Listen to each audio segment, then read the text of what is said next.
So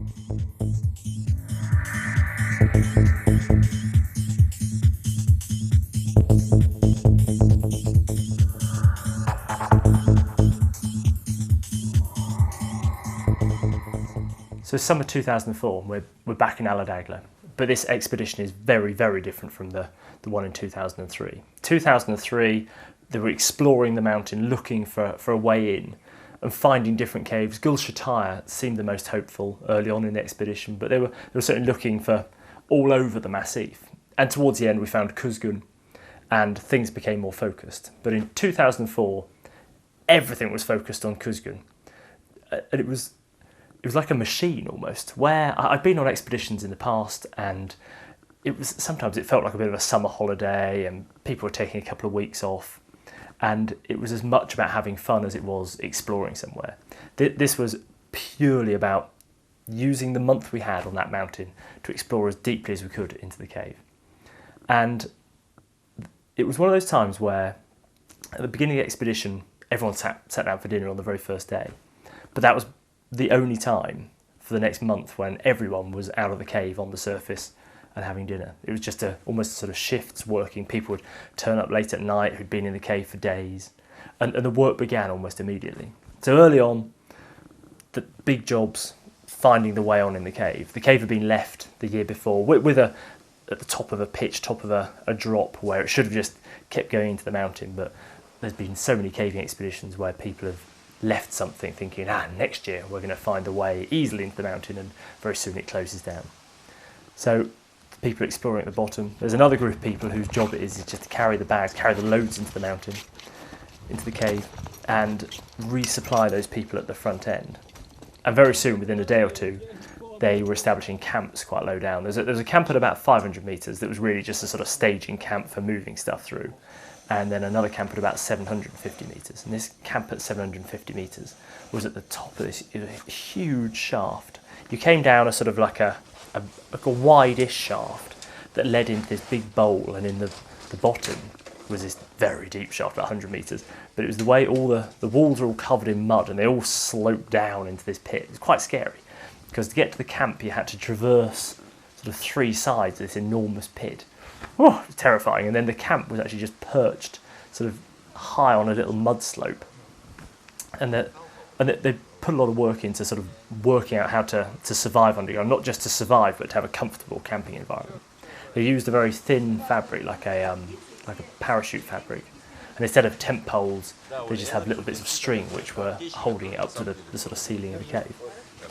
And inside, a plastic mat on the floor, and then sleeping bags, and then using a petrol stove, which you pressurise and burnt the petrol.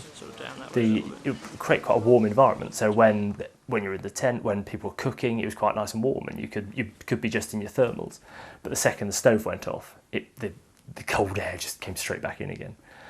But it was okay to camp there, and there'd be 5, 6, 7, 8 people camping at any one time. There'd be a sort of a shift pattern where people would go down, work hard at the bottom of the cave, then they'd come back up through the camps as new people were coming down and taking their place in the sleeping bag.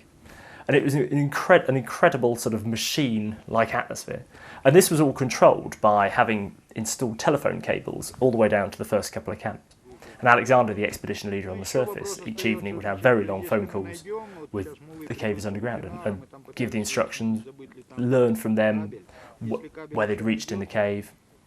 And as each day went by, and it was the same old problem, they all spoke Russian, I spoke English, and I only was able to sort of grasp the sort of top 1% of really what was going on.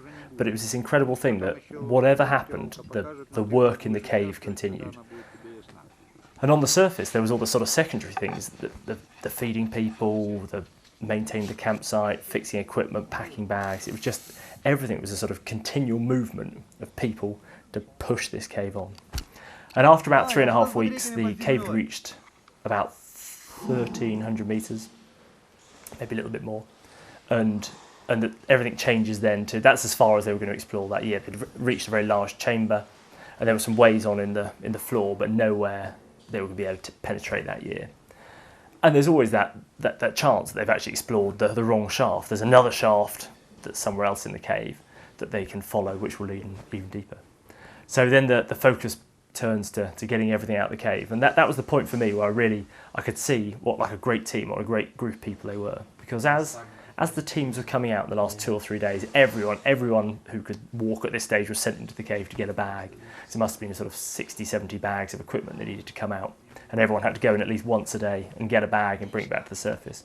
But in that last day or two, as the last maybe 15 cavers came out of the cave, and these were some of the people that had spent the longest time underground and had worked the hardest at the very, very bottom of the cave, there was a real sense of celebration, and that sense that there wasn't going to be a real celebration where people would have a drink and relax until every single person was out of the cave. And Alexander, the expedition leader, spent days sat at that cave entrance, welcoming people back to the surface, congratulating them, and making, not just Alexander, but making some small bunches of flowers to give to people, and there'd be some beer or maybe spirits, but just there was a real party atmosphere, and it felt to be a really special thing to be part of a team who were so close, but so completely effective at the same time.